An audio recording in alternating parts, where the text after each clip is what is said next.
Lebanon के चरमपंथी समूह Hezbollah को पश्चिम एशिया में एक शक्तिशाली अर्धसैनिक और राजनीतिक ताकत में तब्दील करने में अहम भूमिका अदा करने वाला सरगना हसन नसरल्लाह इजरायली हवाई हमले में मारा गया। इसके बाद अब ईरान गुस्से से तमतमा उठा है। ईरान के सुप्रीम लीडर खामेनेई ने हिजबुल्लाह चीफ के खून का बदला लेने की बात कही है। इसके अलावा इराक, हमास और यमन के हूती विद्रोही गुट ने भी हिजबुल्लाह के समर्थन में बयान दिए हैं। ईरान ने शनिवार को लेबनान और पूरे क्षेत्र में इजराइल की कार्रवाइयों पर संयुक्त राष्ट्र सुरक्षा परिषद की बैठक बुलाने का आह्वान किया है। ईरान के संयुक्त राष्ट्र राजदूत आमिर सईद इरावनी ने पत्र लिखकर इजराइल द्वारा हिजबुल्लाह नेता सैयद हसन नसरल्लाह की हत्या पर आक्रोश व्यक्त किया। उन्होंने लिखा, इस्लामिक रिपब्लिक ऑफ ईरान अपने राजनयिक परिसरों और प्रतिनिधियों पर राजनयिक और वाणिज्य दूतावास परिसर की अखंडता के मूलभूत सिद्धांत का उल्लंघन करने वाले किसी भी हमले के खिलाफ कड़ी चेतावनी देता है और दोहराता है कि वो इस तरह के आक्रमण को दोबारा बर्दाश्त नहीं करेगा। इरावानी ने कहा, ईरान अपने महत्वपूर्ण राष्ट्रीय और सुरक्षा हितों की रक्षा के लिए हर कदम उठाने के लिए अंतर्राष्ट्रीय कानून के तहत अपने निहित अधिकारों का प्रयोग करने में संकोच नहीं करेगा। आपको बता दें कि नसरल्लाह ने 2006 में इजराइल के खिलाफ हिजबुल्लाह के युद्ध का नेतृत्व किया था। उसी के नेतृत्व में समूह पड़ोसी देश सीरिया के क्रूर संघर्ष में शामिल हुआ था। बेरूत के दक्षिणी उपनगर हरेत हरेक पर इजरायली हवाई हमले में संगठन का सरगना मारा गया और जहां वो रह रहा था, हमले में वहां कई बहुमंजिला इमारतें भी ढह गई।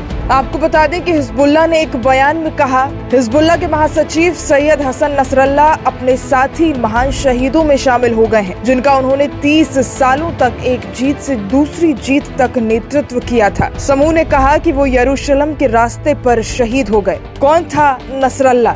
नसरल्लाह ने 1992 में इजरायली मिसाइल हमले में अपने पूर्ववर्ती की मौत के बाद हिजबुल्लाह की कमान संभाली थी और 3 दशक तक संगठन का नेतृत्व किया। उसके नेतृत्व संभालने के 5 साल बाद अमेरिका ने हिजबुल्लाह को आतंकवादी संगठन घोषित कर दिया था। नसरल्लाह को उसके समर्थक करिश्माई और निपुण रणनीतिकार मानते थे। उसने हिजबुल्लाह को इजराइल के कट्टर दुश्मन के रूप में परिवर्तित किया और ईरान के शीर्ष धार्मिक नेताओं और हमास जैसे फिलिस्तीनी आतंकवादी समूहों के साथ गठबंधन को और मजबूत किया।